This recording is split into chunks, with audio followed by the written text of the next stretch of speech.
శర్వానంద్ హీరోగా సామాజ వర్గమన ఫేమ్ రామ్ అబ్బరాజు దర్శకత్వం వహించిన రెండో చిత్రం నారీ నారీ నడుమ మురారి ఈ సంక్రాంతి బరిలో చివరి చిత్రంగా విడుదలై బాక్సాఫీసు వద్ద ఊహించని విజయాన్ని అందుకుంది.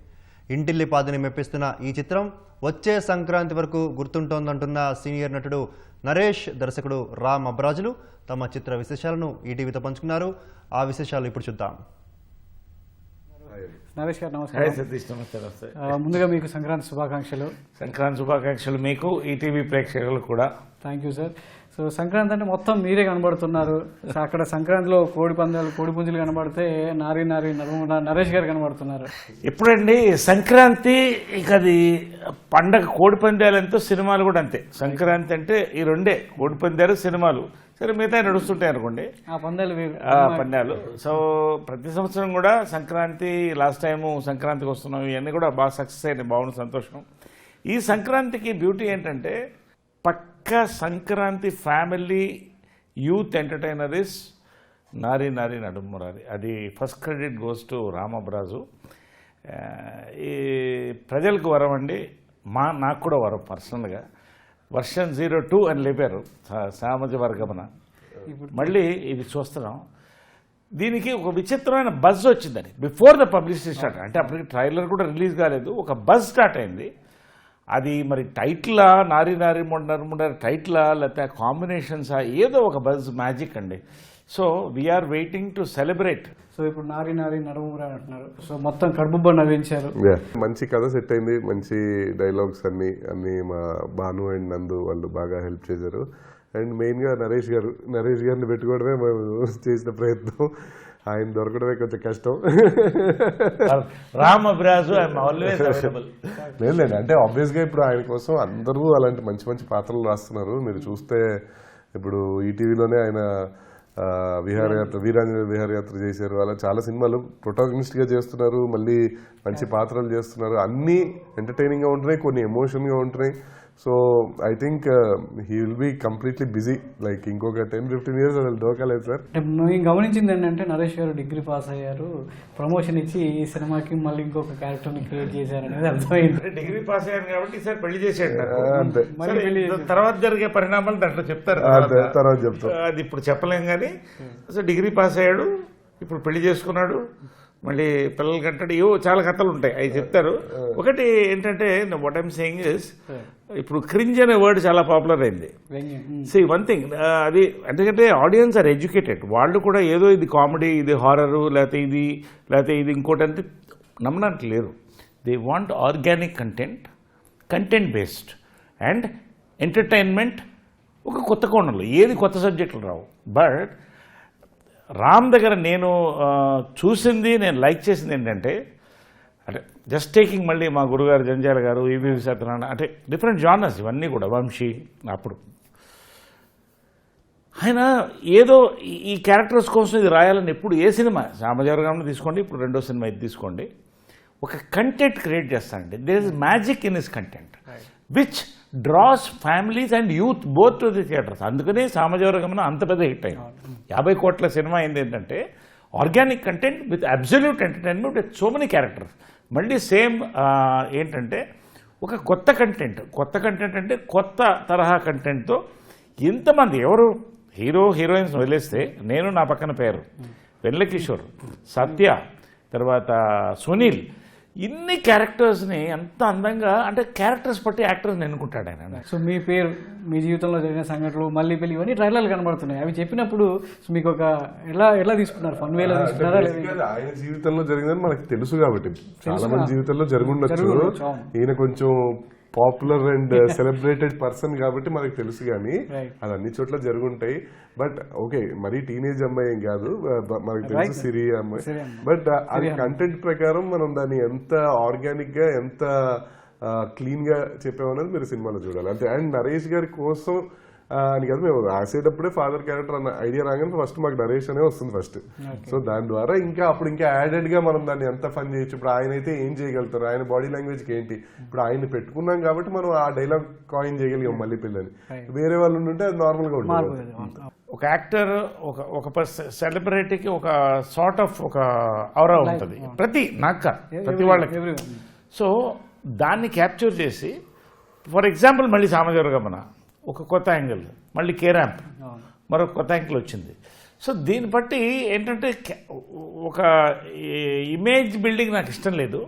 కొత్త కొత్త అంటే బోల్డ్గా నరేష్ గారికి ఇది రాస్తే బాగుంటుంది అనేది దట్ ఈస్ మై లక్. ఇలాంటి దర్శకులతో నేను పనిచేయడం, ఆ హిట్స్ నేను తీసుకోవడం వాళ్ళ దగ్గర నుంచి అని. సో ఈ సినిమాలో సాయిరామ్ అబ్రాజ్ దగ్గర ఒకటి మీరు రాసుకోండి, క్రింజ్ కానీ అట్ ద సేమ్ టైం ఏదో ఒక చిన్న ఒక టాక్సిక్ కంటెంట్ ఇచ్చి చేద్దాం అవి రావు. యూ కెన్ అంటే మన కృష్ణారెడ్డి గారు ఒక ఒక ఒక ఒక ఈరా చూసాం కదా, ఆ ఈరా మళ్ళీ సాయిరామ్ అబ్రాజ్తో వచ్చింది. సో మరొక్కసారి ఫ్యామిలీ యూత్ ఎంటర్టైనర్. ఇప్పుడు పెళ్ళిళ్ళు చేసుకోవడం అనేది ఇవాళ పెళ్ళిళ్ళు చేసుకోవడం కష్టంగా ఉంది, పెళ్ళి అసలు లివిన్ కూడా భయపడుతున్నారు. సో జనరల్గా ఇవాళ ఏంటంటే సర్కమ్స్టాన్సెస్ బట్టి ఇద్దరు ఒక్కొక్క ఏజ్ గ్రూప్లో డిఫరెంట్, ఇప్పుడు అవన్నీ తేడాలు పోయినాయి ఇప్పుడు.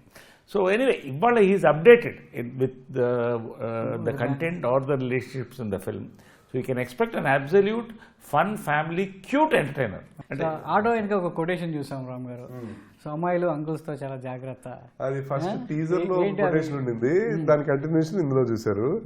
సో అది సినిమా కంటెంట్ ప్రకారం, అది బయట జరిగే దాని గురించి కాదు, సినిమాలో జరిగే యొక్క సత్య ఫేస్ చేసిన ఒక ఇన్సిడెంట్ ప్రకారం. అతను ఫస్ట్ యాక్చువల్గా సముద్రంలో నుంచి ఉప్పునైనా తీయొచ్చు, నాలో నుంచి ప్రేమను మాత్రం తీయలేరు, లవకుశ అని రాసి ఉంటుంది. సో తర్వాత ఇది రాశాడు. సో దానికి తగ్గట్టు సిచ్యువేషన్ తగ్గట్టు కొటేషన్స్ మారుతూ మారుతుంటాయి అంతే.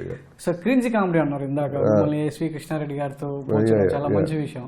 సో క్రింజ్ కామెడీ అనేది సో ఎంత అంటే ఆరోగ్యకరంగా ఉంటే సో ఆడియన్స్ అంత ఆర్గానిక్ గా తీసుకొని చాలా మనస్ఫూర్తిగా నవ్వగలుగుతారు, సినిమాని వాళ్ళు ఓన్ చేయగలుగుతారు. ఇప్పుడు వస్తున్న కామెడీ రాసే విధానంలో చాలా మార్పులు వచ్చాయి. సో కేవలం ఆడియన్స్ దృష్టిలో పెట్టుకుని వాళ్ళని నవ్వించాలనే ధ్యేయంగా సో రాయడం కొంతమంది అయితే, నిజంగా వాళ్ళు మనస్ఫూర్తిగా నవ్వాలని రాసే వాళ్ళు కొంతమంది ఉంటారు. సో దీన్ని ఎలా క్రింజ్ అనేది కామెడీ రాసేటప్పుడు కూడా ఏమవుతుందంటే అండి కొన్నిసార్లు ఓవర్ ద బోర్డ్ వెళ్ళిపోతూ ఉంటాయి. క్రింజ్ అంటే ఏం లేదు, అది కొంచెం ఎబ్బెట్టుగా అనిపిస్తుంది అంతే. సో ఆ ఎబ్బెట్ ఎప్పుడు వస్తుంది మనకి, అది ఇంట్లో తల్లిదండ్రులతో చూసేటప్పుడు లేకపోతే ఆడపిల్లలతో చూసేటప్పుడు మనం ఫ్రీగా చూడలేము కొన్ని సన్నివేశాలు ఆ కామెడీ అవి. ఒక్కోసారి ఆ ఓవర్ బోర్డ్ వెళ్లకుండా దాన్ని కంట్రోల్ చేసుకుంటూ హ్యూమరస్గా అందరికీ అర్థమయ్యేటట్టు, ఒక్కోసారి అర్థం కాకపోతే కొన్ని సందర్భాల్లో డబుల్ మీనింగ్ డైలాగులు ఉంటాయి. అంటే మా దాంట్లో అని కాదు, జనరల్గా బయట మనం ఎంజాయ్ చేసినవి, కానీ అది ఆ ద్వంద్వార్థాలు అవి ఓపెన్గా మరీ బహిరంగంగా చెప్పకుండా ఒక కింద దాన్ని ఒక ప్లాస్టిక్ నీట్గా కవర్ చేసి గిఫ్ట్ ర్యాప్ చేస్తే అది అందరూ ఎంజాయ్ చేస్తారు. మళ్ళీ షుగర్ కోటెడ్గా చేయాలి, అది టాలెంట్. అది మిస్ అయ్యి ఒక్కోసారి అది అవుతుంది, కానీ లేకపోతే అంతే, అది చూసుకోవాలి జాగ్రత్తగా. శర్వాతో మీరు పనిచేశారు, సంక్రాంతి సినిమాలు ఎలా ఉంటాయనేది సో చూపించారు, శతమానం భవతి కావచ్చు మిగతా సినిమాలన్నీ కూడా. సో శర్వాతో పనిచేయడం అగైన్గా ఈ సినిమాలో ఒక ఫాదర్గా ఎలా అనిపించింది? శర్వాని నేను ఫస్ట్ ఫిల్మ్ నుంచి చూస్తున్నాను. First year good friends, family friends and all the time Kishore గారు వీళ్ళతో. బేసిక్ ఏంటంటే నేను నా పర్సనల్గా నేనేంటంటే హీరోగా నేను 100 సినిమాలు దాటుతా ఉన్నాయి దాదాపు, ఇవాళ 300 సినిమాలు దాటుతున్నాయి క్యారెక్టర్ యాక్టర్గా. నేను ఎప్పుడు కూడా హీరో కూడా క్యారెక్టర్స్ని ఎన్నుకున్నాను. ఐ అడ్మైర్ శర్వా బికాస్ అతనికి అది తప్పనండి, ఫిలిం డిఫరెంట్గా ఉండాలి. See I have to give a different, because hero పట్టి బిజినెస్ ఉంటుంది, ఎంతమంది ఉన్నా కూడా హీరో డైరెక్టర్ వీళ్ళు పట్టి బిజినెస్ ఉంటుంది. ఈ కామెడీ మధ్యన రాలేదనుకుంటా శర్వాది, quite a long time. So శర్వాని ఒక ఆర్గానిక్ కామెడీలో శర్వా టైమింగ్ ఈజ్ బ్యూటిఫుల్ అండి. నేను ఫస్ట్ టైం కామెడీ శర్వాతో కలిసి చేస్తాను. We both as father and son we rocked every scene. అసలు కొన్ని సీన్స్ అయితే ఊహించని ప్లేసెస్లో వస్తాయి, అవన్నీ కూడా లవ్లీగా ఉంటాయి. I admire him as an actor అండి, as a hero, as an actor. అమ్మాయి ఈఎంఐకి సంబంధించిన సీన్స్ లో చాలా ఫన్ గా ఉంది అది. సో అది అదే ఎలా అనిపించింది సార్? అదే అది బేసిక్ ఏంటంటే అండి, ఫుల్ హ్యాపీ. అంటే నరేష్ గారికి సీన్ పేపర్ ఇవ్వగానే ఆయన వచ్చేసి, అంటే నరేషన్ అంతా అయిపోతుంది కదా, తర్వాత చాలా రోజులతో షూట్ స్కెడ్యూల్స్ మారుతూ ఉంటాయి, మధ్యలో ఆయన బిజీ కాబట్టి వేరే సినిమాలు చేసి వస్తూ ఉంటారు. సో వచ్చిన తర్వాత మళ్ళీ ఒకసారి ఆయన సీన్ పేపర్ చూసుకొని ఆయన చదువుకొని ఆయన ఏంటంటే ఒక్కోసారి రెడీ అయిపోయి వచ్చేసిన తర్వాత ఇంకా ఆ సెట్లోనే కూర్చుంటారు, మంచి చైర్ వేసుకొని ఒక మూల కూర్చుంటారు డిస్టర్బెన్స్ లేకుండా, ఇంకా అక్కడే చదువుకుంటుంటారు. మధ్యలో వచ్చేస్తారు ఆయన, భలే ఉంది మళ్ళీ కూర్చొని చదువుకుంటుంటారు. సో ఈజ్ దట్ డెడికేటెడ్ అనమాట. అండ్ అంతే ఎంజాయ్ చేస్తారు చదువుకుంటూ కూడా, భలే రాశారు ఇది భలే అలా హీల్ ఎంకరేజ్ అనమాట. అది ఓకే ఓకే. ఇండస్ట్రీకి కూడా ఒక మంచి హిట్ వచ్చింది, హిట్ ఖాతాలో ఒకటి పడింది. ఇండస్ట్రీకి హిట్స్ చాలా అవసరం. ఇలాంటి మీడియం రేంజ్ సినిమాలు ఎన్ని ఆడితే ఇండస్ట్రీ అంత సో బ్యూటిఫుల్ గా ఉంటుంది కాబట్టి. Sankranti family film season. Sankranti season ఏంటంటే ఒక 4 సినిమాలు కూడా అందుకోగలదు. ఫర్ ఎగ్జాంపుల్ అప్పుడు మన చిరంజీవి గారు 150 ఆర్ అది ప్లస్ బాలకృష్ణ మధ్యలో శతమానం పోతే ఇది అంతే వెళ్ళింది. సో మళ్ళీ ఈ సినిమాకి ఏంటంటే జనాల్లో ఏదో ఒక ఎక్స్పెక్టేషన్, ఒక క్యూరియాసిటీ బాగా బిల్డప్ అయింది. ఆ క్యూరియాసిటీ ఒక బజ్ కింద మారింది. మొన్న ట్రైలర్తో అది బాగా బ్లాస్ట్ అయింది. అఫ్ కోర్స్ ఆత్రేయపురంలో సక్సెస్ అవ్వడం, 20,000 మంది జనం రావడం, there is a buzz for this.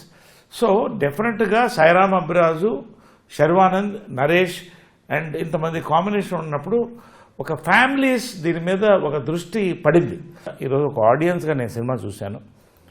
మీరు ఖచ్చితంగా నన్ను నమ్మండి, ఈ సినిమా మీరు థియేటర్కి రండి, యూ వోంట్ బి డిసప్పాయింటెడ్ 100%.